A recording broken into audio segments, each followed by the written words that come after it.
I work in a McDonald's drive-thru and often come across crazy customers. I generally work the day shift. So this one Tuesday afternoon, there weren't many customers. The scorching heat made it tough to roam around the streets. I was watching some videos on YouTube when I noticed a car pulling up at the side of the road. At first, I thought someone is going to get out of the car, but no one did. The car just waited.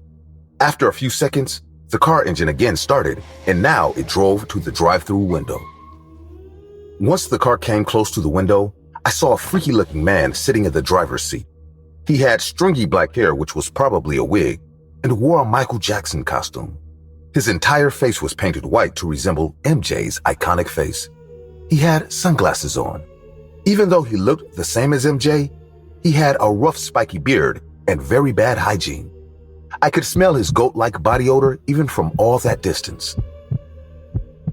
He took off his sunglasses and smirked at me creepily, then said, imitating MJ's voice, "Hello, are you open?"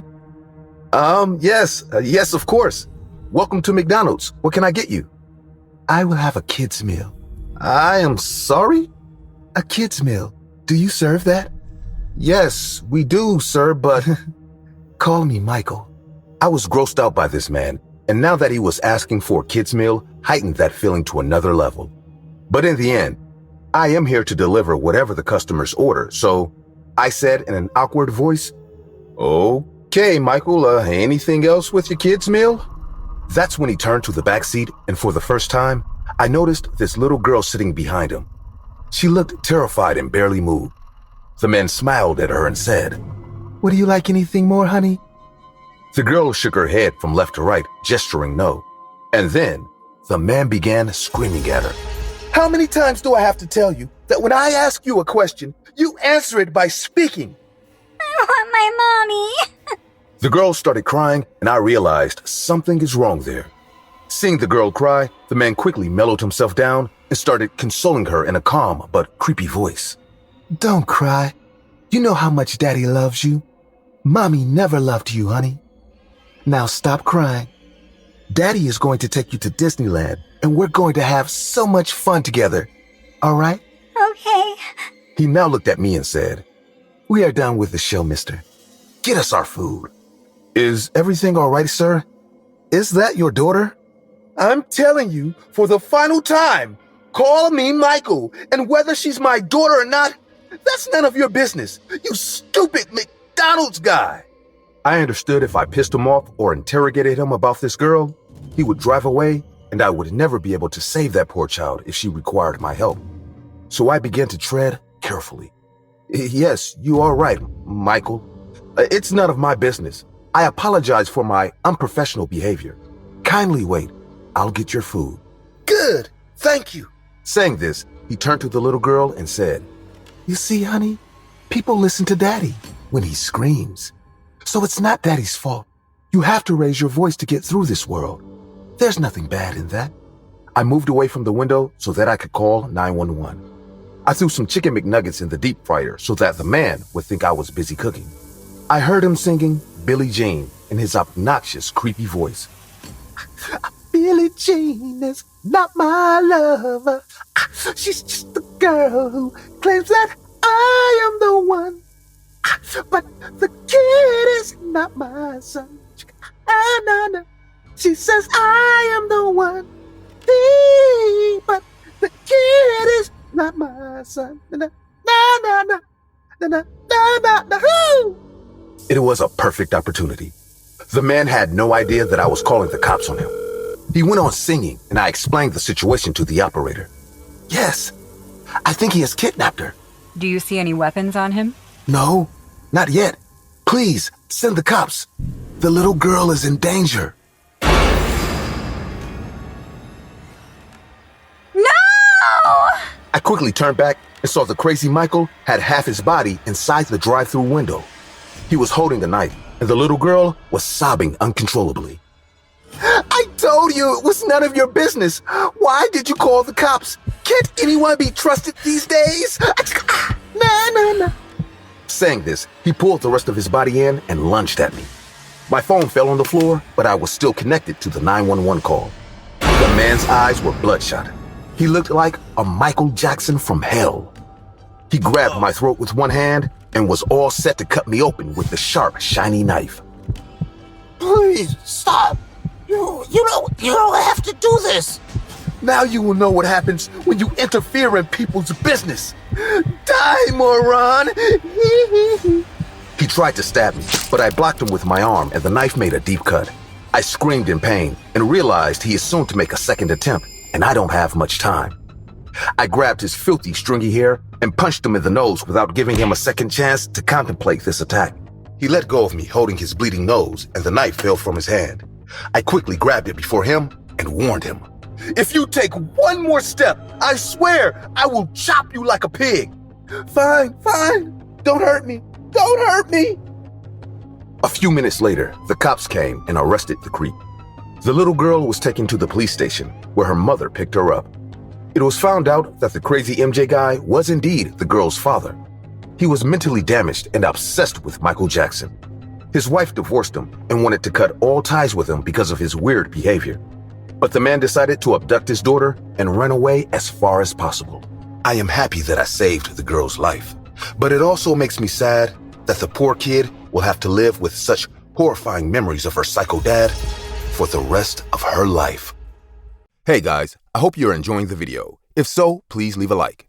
And also, a small percentage of people that watch my videos are actually subscribed. If you want to support this channel and make this channel reach the 1 million mark, please consider subscribing. It's free and you can change your mind later. Enjoy. Being a parent is not easy. You have to constantly keep an eye out for your children's safety. After escaping an abusive marriage, I finally found my soulmate. My husband, Greg, loves me and my daughter, Ella, from the bottom of his heart. Even though he is Ella's stepfather, he cares for her more than her own father ever did. We were a happy family. Every weekend, we would go out to the movies or play games at the mall. On our way back, we would stop for dinner at some fast food chain. My daughter, Ella, loves fast food, and her favorite is McDonald's. She would always beg for us to go there, not just for the food, but also the Happy Meal toys. I would buy her a Happy Meal just to see the smile on her face. So this one Friday, we were making our usual stroll around the mall when my husband pointed out a swimsuit shop. He was being kinky, and I began blushing. We were laughing and planning to buy a swimsuit when I heard Ella talking to a weird-looking man. He was dressed in a white shirt and had an eerie appearance. They were standing quite close to me. My husband went ahead to buy the swimsuit for me, and I waited outside to keep an eye on this man. Now, I never yell at my daughter. I always try to protect her without being intimidating, so I decided to watch the guy without calling Ella back to me. I didn't want to be rude, so I just waited for their conversation to end naturally. In the beginning, the conversation was pretty normal. So how old are you, little angel? I'm 6. I have a sister, but she's staying home with my Nana. I see. You are a big girl then. What's your favorite color? Blue. What's yours? Mine is red. Do you want to know why? So far, things were going normal and I had nothing to worry about. But suddenly, everything took a dark turn. Being interested in the man's favorite color, Ella asked, What? Tell me. Because it's the color of blood. Do you know what is blood? Yes, my teacher says it runs in our veins. Right.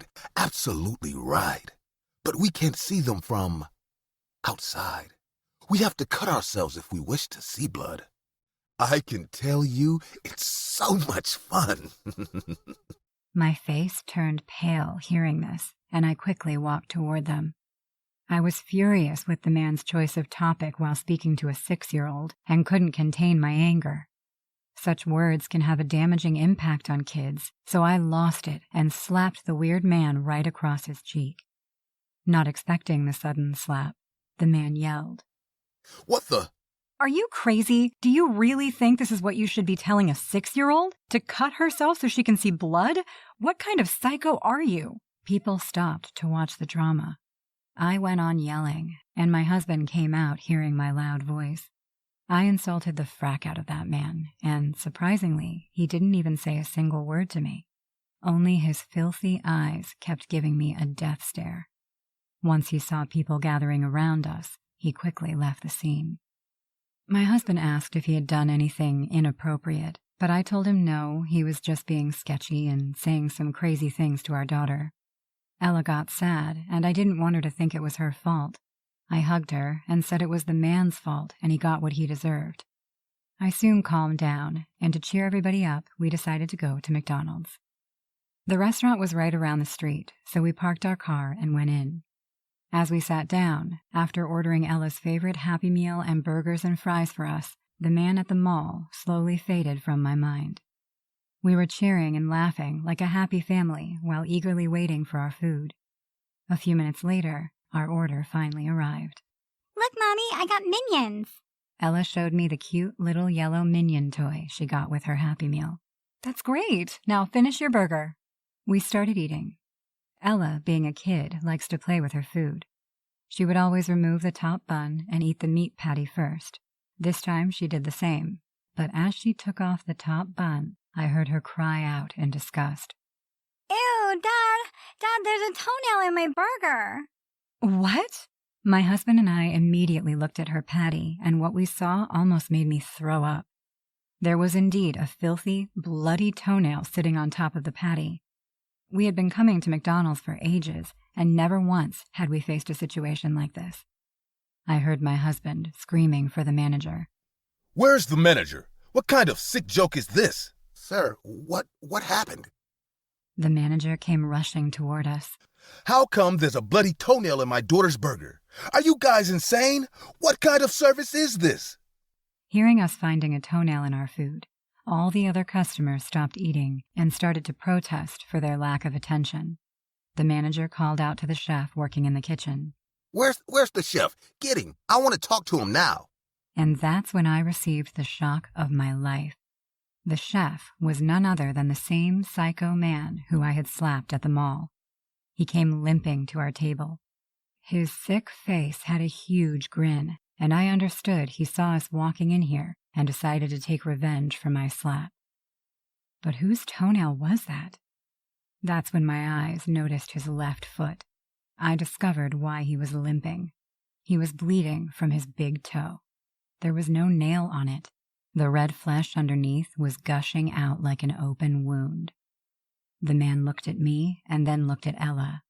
Now do you see, little angel? That's blood. It's red in color. And it's my favorite color. Ella started crying, and I was too horrified to speak. The manager called the cops, and he was arrested. I still remember when the cops were taking him away, he looked at me and waved. That was the last time I took my family to McDonald's. I don't care what anyone says. I will never be able to eat at McDonald's again. For as long as I can remember, I've always been the kind of person who has something to tell. Some say I have bad luck, others say it's good luck. But the truth is that I always venture into anything that can be different and interesting, as dangerous as it may be. I'm proud of this, and everyone finds it interesting. But once, in the least expected place and time, that curiosity almost cost me my life. Are you sure you don't want me to go and cook something, Sophie? The streets in the wee hours of the morning are a bit dangerous. It would be dangerous for you too if you came over, macho man. Don't worry, I'll just go to McDonald's. I've been craving a burger since I woke up. I know you can handle yourself, but you can stop me from worrying. Really, don't worry. I promise to let you know as soon as I get back, okay? Hungry, I headed for the nearest McDonald's to my house, only about 10 blocks away. The place was open all night, and ignoring my boyfriend's warning, I parked the car and went inside. Hey, what are you doing here at this hour, Sophie? Hey, Alan. The usual. I got hungry and didn't want to cook for myself. Chris must be terrified. Yeah, but that's how it is. After waiting a few minutes, I grabbed my food, said goodbye to my friend, and walked back to my car. As I was getting in, something caught my attention. In front of me, there was another car parked, but the engine was running, and inside, someone was staring. Although there was light in the parking lot of the restaurant, his car was dark. It was as if inside that car, there was an emptiness that devoured all the natural light that could enter. The only thing I could see were those terrifying eyes staring at me, as if inside that car was a wild animal ready to devour me. Nope. Without thinking twice, I got into my car and locked myself in. I was about to start the engine and leave, but a loud noise made me look at the car in front of me again. I opened the window, and with curiosity, I kept looking. The eyes were gone, but the source of the noise was still inside the car, banging it from the inside. What is happening? Is there some kind of animal trapped in the car? As if in answer to my question, the car door opened, and silence reigned for a few seconds as its member got out. Leaning out of the back of the car, a huge man began to look around, confused and angry. The silence did not last long because, without warning, the man shouted with all his strength toward the sky. Alan, do you hear that? I think you should call someone from security. A man is screaming like crazy outside.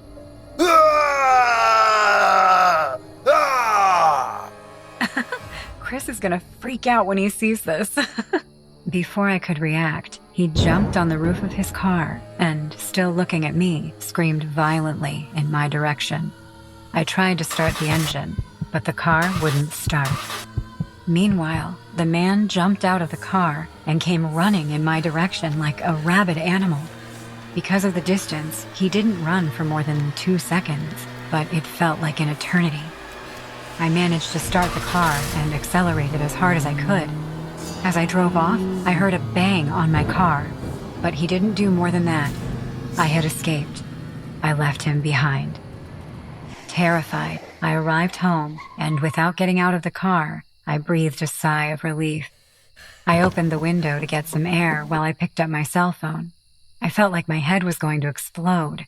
That was possibly the tensest moment of my life. I went into my chat with Alan and saw that I received a voice message, so I played it. Sophie, where are you going? Don't get out of the car. A guard saw you while you were leaving. The man is not here. He's on top of you.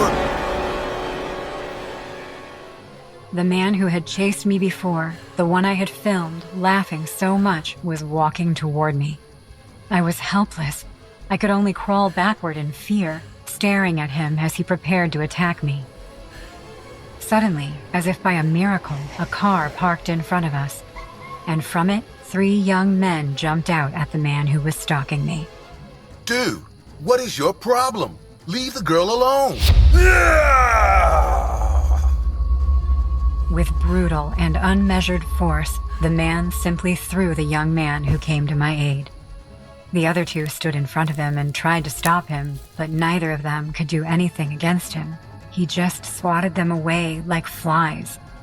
The man was alone again, in front of me, looking at me with his demonic eyes, ready to do who knows what to me. But I wasn't going to let him do anything. Like every time I went out at night, I was prepared, and thanks to the time those guys held him, I was able to come to my senses and pull the gun. I ran to my house and locked myself in. The young men got in their car and drove away. One of them had his cell phone in his hand, probably calling the police.